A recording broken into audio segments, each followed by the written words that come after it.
Marash Kumbulla është rikthyer te Roma pas periudhës së tij të huazimit te Espanyoli dhe do të vlerësohet nga Gianpiero Gasperini përpara se të vendosë për të ardhmen e tij.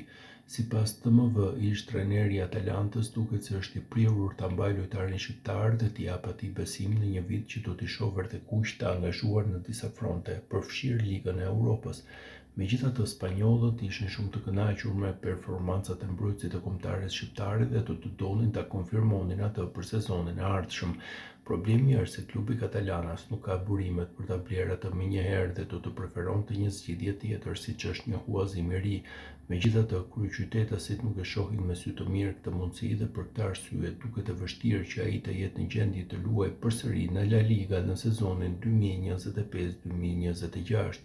Në karrierën e tij, 25 vjeçari ka grumbulluar 68 paraqitje dhe 4 gola me Romën, 36 ndeshje dhe 3 gola me Espanyolin, 28 paraqitje dhe 1 gol me Veronën dhe 7 ndeshje me Sassuolon.